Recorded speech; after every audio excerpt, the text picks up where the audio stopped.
Bien, muy buenas tardes amigos de USIL TV. Esta es una nueva propuesta que tenemos de contenido para todos ustedes, para nuestros alumnos y todos aquellos internautas que utilizan nuestro canal. En este caso estamos hablando de PubliUSIL.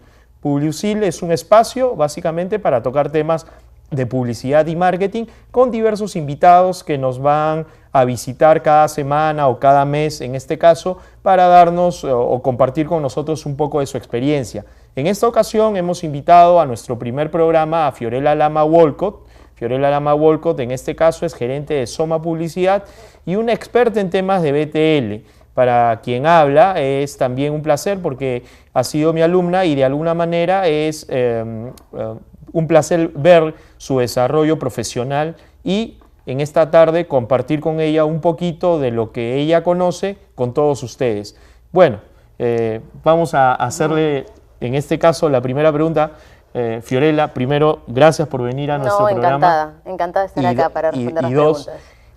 Si nuestros amigos internautas quieren saber qué es el BTL, en resumen, en síntesis, ¿qué les podemos decir? El BTL es publicidad no tradicional, no convencional. Es todo lo que no vemos, todo lo que no está en televisión, es todo lo que vemos en calles.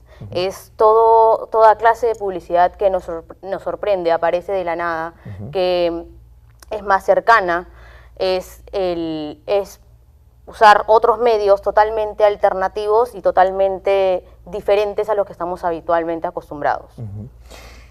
El BTL, si nosotros revisamos la historia del BTL, podemos decir que el BTL no tiene mucho tiempo en el mercado. Finales de los 90s, Estados Unidos es el lugar donde aparece esta técnica publicitaria, esta herramienta publicitaria.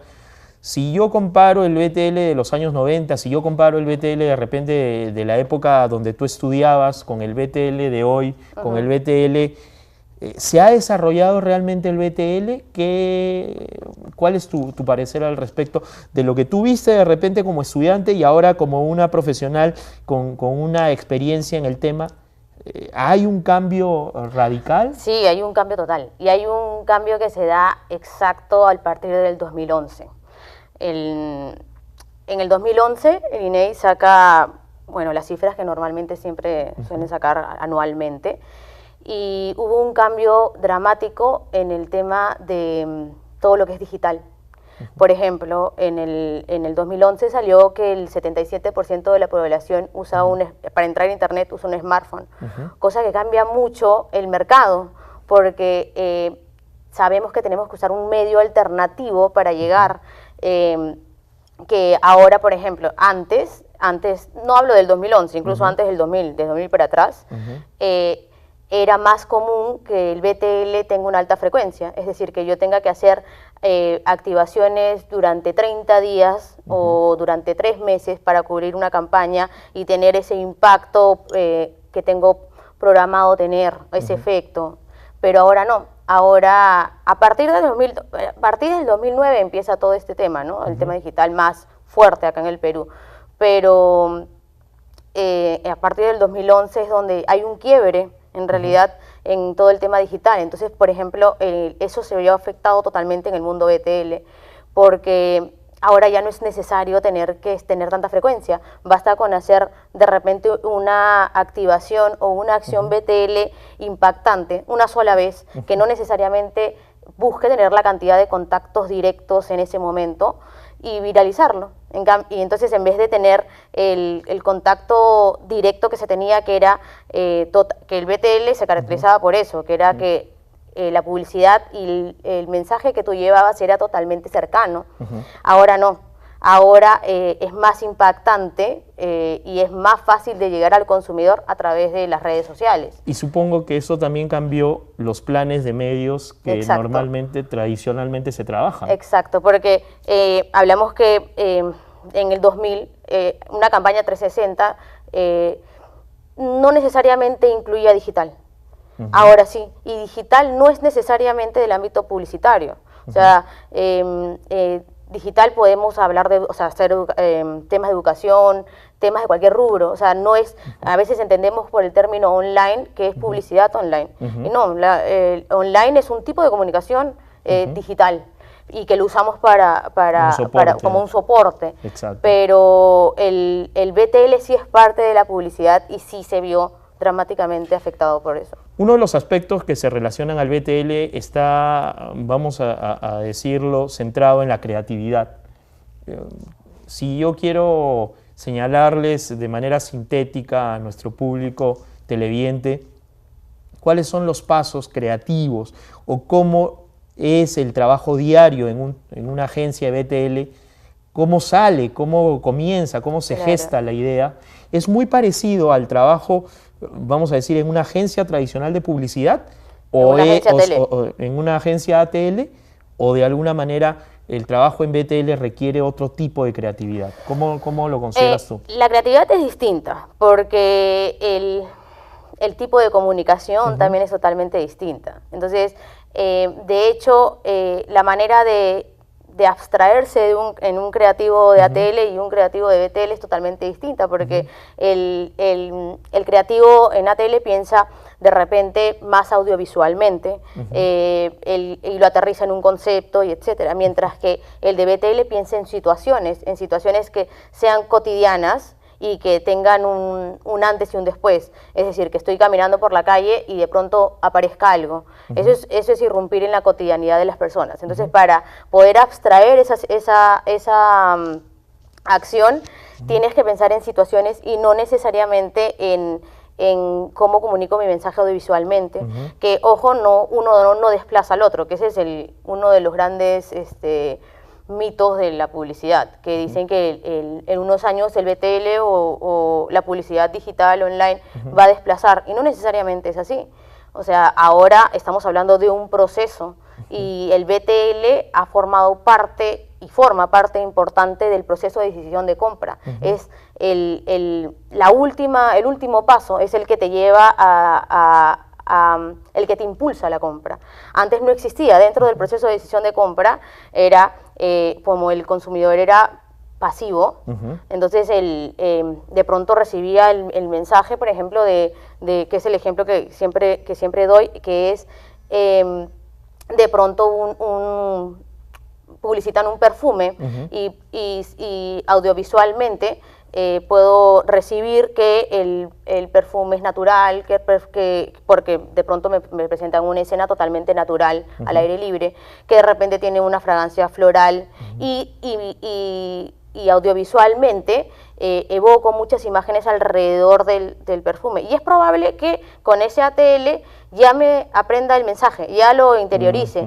Pero no necesariamente me está impulsando a la compra, porque hablamos que el consumidor actual evalúa. Exacto. Entonces, y evalúa hasta el último momento en el que está en la góndola con todos los productos alrededor. Entonces, y en muchos casos ni así lo compra. Ni así lo compra. Entonces, el BTL aparece justo en ese momento. Es muy probable que en la góndola hay una anfitriona que le ofrezca algo distinto y, por ejemplo, le haga probar el perfume que ya antes había interiorizado que era floral. Entonces, al momento que lo comprueba, es algo inconsciente, porque dices, verdaderamente es lo que estaban diciendo, era floral. Y en verdad, sí, cuando lo uso, me lleva a ese campo que me pusieron en el ATL. Entonces, estamos cerrando el círculo. Claro. O sea, no necesariamente... el BTL yo creo que sí necesita del ATL. O sea, de todas maneras. Es un buen complemento. Es un buen complemento. Uno de los puntos que seguramente se preguntará la persona que nos está viendo, y siendo esto un canal académico también, si un estudiante de la carrera de comunicaciones o un estudiante en general de cualquier carrera tiene deseos de estudiar o de especializarse en BTL, ¿cuál es tu perspectiva de lo que sucede en el Perú? ¿Cómo estamos en tu experiencia, en conocimiento de lugares donde se imparte? ¿Crees que se requieren, que hay una demanda del mercado por estudios de BTL? Yo creo que sí. De hecho, ahorita el BTL en el Perú siento que está empezando a explotar, porque es como que antes se contrataba, por ejemplo, a una productora, y simplemente la idea nacía de parte del cliente y le decía, quiero hacer esto es una productora de eventos. Mientras que ahora, con la evolución del consumidor, que la evolución el Perú no está ajeno a esa evolución. Entonces, como formamos parte de esta no sé si crecida, pero sí totalmente cambio del consumidor que pasa de pasivo a activo. Entonces ahora sí todas esas acciones necesitan de concepto y necesitan que estén enlazadas a lo que comunican. Tiene que haber no solamente una coherencia, siempre se habla en diseño y lo que fuere de una coherencia visual, pero tiene que haber una coherencia en el mensaje que la marca da. Y esa coherencia no va a existir si tú dices una cosa en ATL y en la calle haces otra. O qué pasa si, por ejemplo, en el ATL comunicas que tu fragancia es floral y en el BTL comprueban que no es así. Entonces ahí hay una disonancia en el consumidor. Entonces lo que ocurre acá en el Perú es curioso porque existen empresas muy bien posicionadas, pero tenemos, así como en nuestra escala económica, el segmento medio es el más ancho, en el Perú también, y ese es el segmento que está justo en el medio, en el que no es necesariamente chiquito ni tampoco es grande, pero para ser grande necesita empezar con cosas que no necesariamente exijan un presupuesto grandísimo. Y ahí es donde arranca el BTL, porque no necesariamente para hacer BTL necesitas una ATL primero. O sea, puedes empezar con acciones BTL y cuando empieces a tener ese retorno en ventas, porque el BTL apunta a direccionarte hacia la compra, cuando ya haya ese boom y empieza el retorno, empieza el ATL y empieza a crecer. ¿Cómo puede ser al revés? Como puede ser con las empresas grandes, generalmente empiezan con el ATL, pero el proceso en realidad se acomoda según el crecimiento de la empresa, según en qué etapa está, en qué necesidad de comunicación está, porque estamos hablando de que la empresa necesita comunicar, todas las empresas necesitan comunicar algo, pero la necesidad está acorde al rubro, está acorde a quien te diriges, está acorde incluso al presupuesto que tienes. Eso me lleva a una de nuestras últimas preguntas. ¿En qué momento uno recomendaría utilizar BTL? Cualquier empresa, voy a poner el caso, nos están viendo empresarios de pequeñas, de medianas, de grandes empresas. ¿Hay una limitante, una barrera donde uno le dice no se sugiere utilizar el BTL? ¿El BTL lo puede utilizar cualquiera? Sí, esa pregunta está muy amarrada al tema de que si se necesitan profesionales especializados en BTL. Lo que ocurre ahora es que cuando se presentan con estas grandes empresas, le ofrecen todo. Y no necesariamente todas las empresas necesitan todo, porque hay empresas que tienen una comunicación de empresa a empresa y no necesariamente una acción en la calle le va a servir, pero sí de repente le va a servir una acción de endomarketing o si es para el público interno. Entonces, en realidad todo está de acuerdo no solamente al tamaño de la empresa, sino a quienes se comunican, a los objetivos de comunicación, porque finalmente todo el BTL es parte de un plan, así como la publicidad es parte de los 4 P's del marketing, igualito, es parte de un plan general, y este plan general tiene, todas esas partes tienen que responder a un objetivo de comunicación que está acorde a donde quiere llegar la empresa. Si nuestros estudiantes preguntarían, ¿se puede vivir del BTL? Sí, es una buena alternativa profesional. Es una buena alternativa porque está en crecimiento y porque de aquí a unos años el consumidor peruano está exigiendo muchísima más creatividad y exige, como evalúa mucho, exige muchísima más experiencia de marca. Por eso vemos, por ejemplo, todos los veranos, y ahora va creciendo más poblado Asia, de puras acciones BTL. Todo lo que se hace en Asia es BTL. Y así está poblándose el mercado, por así decirlo, de BTL, y se necesita de personas que sepan exactamente qué es lo que necesita la empresa. No solamente es un tema de análisis, perdón, de abstracción creativa y hacer algo súper llamativo, sino que hay que responder a la rentabilidad, porque el BTL, como te dije, responde mucho a si te impulsa la compra o no. ¿Se puede medir en términos de rentabilidad del retorno? Se puede medir porque lo mides tanto a quienes afectas en ese momento como quienes lo viralizan, por ejemplo. Entonces puedes sacar hasta el costo unitario de cada impacto, así como en el ATL. Es cosa, por ejemplo, muchos profesionales que salen y no necesariamente están especializados en BTL o no saben del mundo BTL, no saben que se puede medir. Y creen que por ejemplo, un lanzamiento de marca no se puede medir, o unas activaciones en Asia o en la playa no se puede medir. Y sí se pueden medir en base a la afluencia, en base a quienes juegan, a cada minuto cuántas personas se acercan a un módulo. O sea, hay miles de formas de medirlo. Muy similares al ATL. Muy similares al ATL. Una pregunta final. ¿El BTL contribuye al posicionamiento de una marca? Claro, el BTL es yo creo que es el que cierra el círculo.